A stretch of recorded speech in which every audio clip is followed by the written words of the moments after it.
तपाईँहरू सन्चै हुनुहुन्छ।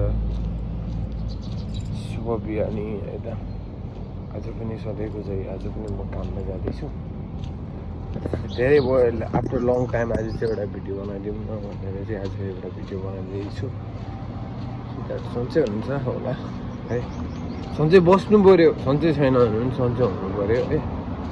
सन्चो बिसन्चो है, सन्चो छ भने सन्चो हुनु पऱ्यो, सन्चो छ भने चाहिँ बिरामी हुनु भएन नि फेरि, सन्चो छ भने चाहिँ बिरामी हुनु भएन नि फेरि।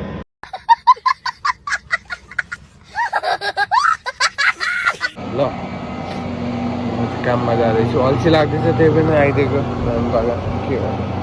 एयरबड त सँगसँगै आएछ आज लाएर सुत्दै गीत सुन्दै अरू बेला झरिदिन्थ्यो यताउता फर्किँदा, आज त जस्तो सुतेको त्यस्तै उठेछु भने।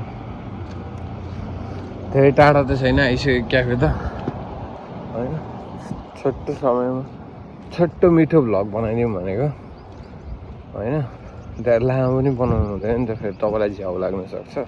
म तपाईँलाई झ्याउ हुन दिन्न नि, हल्का इन्टरटेन गरिदिन्छु। अब गर्न चाहिँ खोज्छु, अब भएन भने पनि भइदिनु न है, ल भइदिनु न है, ल ल यस्तै छ मर्निङ भाइब्सहरू यस्तो छ।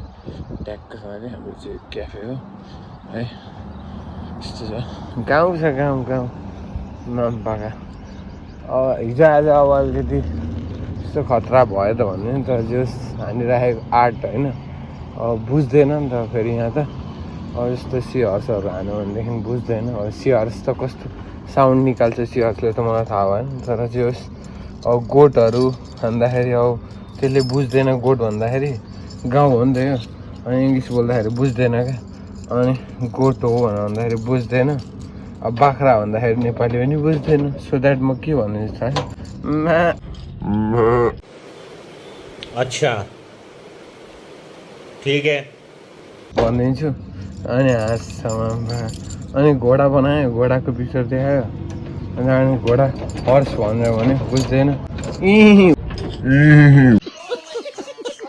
भनिदिन्छु हाँस्छ अनि माम्पाका।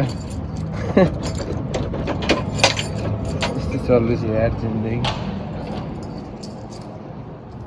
तिनीहरूले बुझ्दैन यो हट मात्रै हो, एकदम बवाल हट चाहिँ फेरि।